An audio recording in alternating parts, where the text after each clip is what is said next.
Em nome do Pai, e do Filho e do Espírito Santo. Amém. Vinde, Espírito Santo, e conceda-nos a graça de compreendermos a palavra do Senhor e a docilidade de acolhê-la em nosso coração. Nossa Lex Divina, com Lucas 2, de 41 a 52.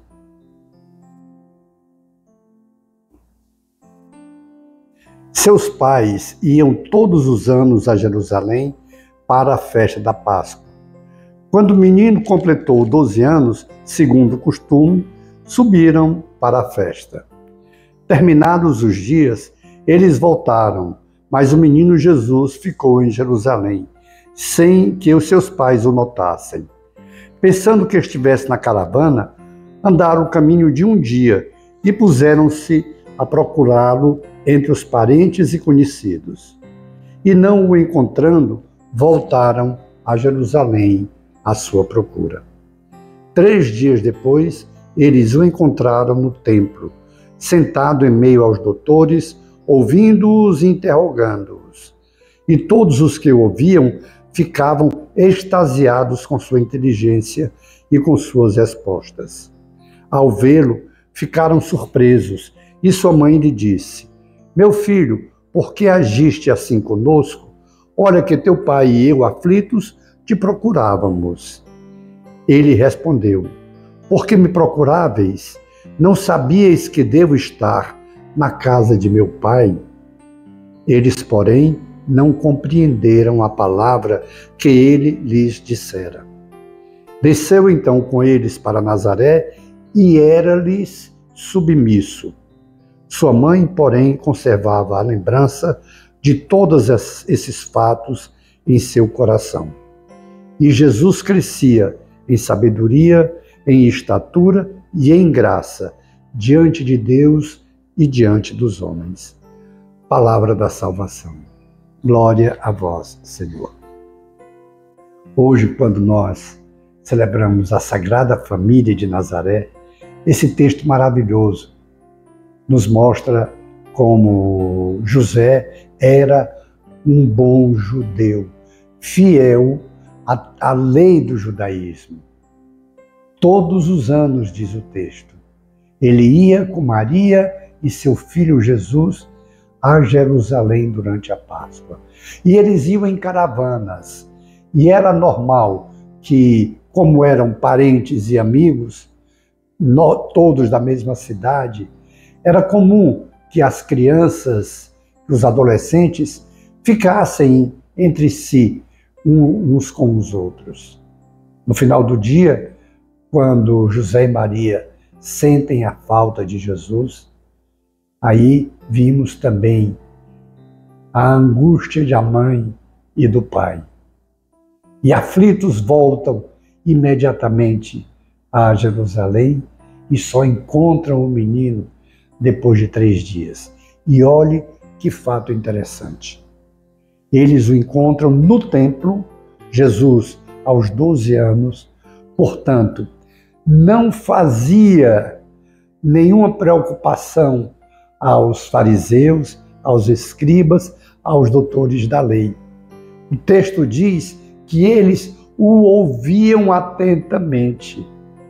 Aos 12 anos é que para o judeu começa a fase da maturidade. Isso indica que em Jesus é respeitado, mesmo ele sendo Deus, é respeitado a sua humanidade. Jesus, antes, como criança, não tem noção da sua divindade. Ele vai tendo essa noção a partir do seu amadurecimento. E essa sabedoria que ele tem é porque é própria de Deus. Aos 12 anos, ele não inspira perigo para os fariseus, para os doutores da lei. Por isso que eles dão tanta atenção. Mais tarde, 18 anos mais tarde, quando Jesus, já adulto, ele é rejeitado, porque ele incomoda. Antes é só uma criança com ensino. Depois ele incomoda a segurança, a autonomia, a vida que aqueles fariseus levavam e, com a presença de Jesus, são questionados. Outro fato interessante, quando José e Maria o encontram, Maria toma a iniciativa e olha que coisa interessante a expressão de Maria. Olha que teu pai e eu, aflitos, te procurávamos. Ou seja, em tudo a paternidade de José. Teu pai e eu. E Jesus não contesta nada. Mesmo agora, ele já sabendo de tudo, porque já tem maturidade, a ciência de tudo, ele não contesta. Mas ele vem já dar uma pista a seus pais de quem ele é na realidade. Olha a resposta dele. Por que me procuráveis? Não sabíeis, ou deveriam saber, que eu devo estar na casa de meu pai. E eles não compreenderam. Eles sabiam que aquele seu filho era algo, um mistério, porque foi gerado sem a participação humana, mas não tinham a noção da sua divindade. Aqui Jesus revela. Não sabias que eu devo estar na casa de meu pai? Ou seja, Deus é o seu pai, ele é um com Deus. Outra coisa maravilhosa que ensina a toda a família. Jesus desceu então com eles para Nazaré e era-lhes submisso. Ou seja, mesmo já sabendo da sua divindade, era submisso a seus pais. E Jesus crescia em sabedoria, em estatura e em graça diante de Deus e diante dos homens. Quanto ensino aqui.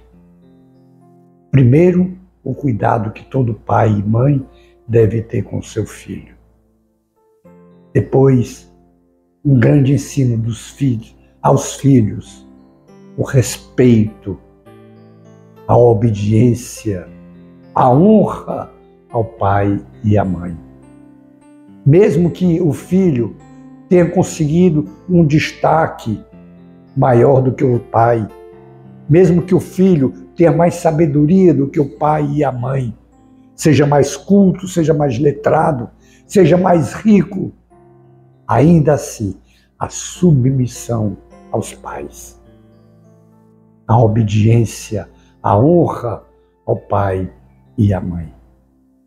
Nós estamos hoje celebrando a Sagrada Família, onde Maria é a figura de inspiração para toda mulher.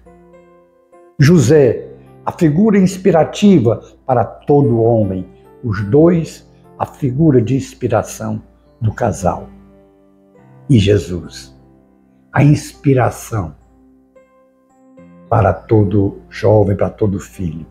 Jesus nos ensina que como filho, e aqui os filhos de maneira geral, devem estar aos pés do Pai, devem procurar, devem ir à igreja, devem participar efetivamente da Santa Missa, de movimentos, de grupos de oração, de comunidades e a obediência, a submissão aos seus pais. Passamos então agora um compromisso de como pai e mãe, sermos exemplo para os nossos filhos e para outros homens, outras mulheres. E como jovens, como filhos, procuremos em tudo imitar os passos de Jesus. Depois, contemplemos as maravilhas do Senhor em nossas vidas. Glória ao Pai, ao Filho e ao Espírito Santo, como era no princípio, agora e sempre. Amém. E pela intercessão da Sagrada Família de Nazaré, abençoe-nos o Deus Todo-Poderoso, o Pai e o Filho e o Espírito Santo. Amém. Face de Cristo, resplandecei em nós.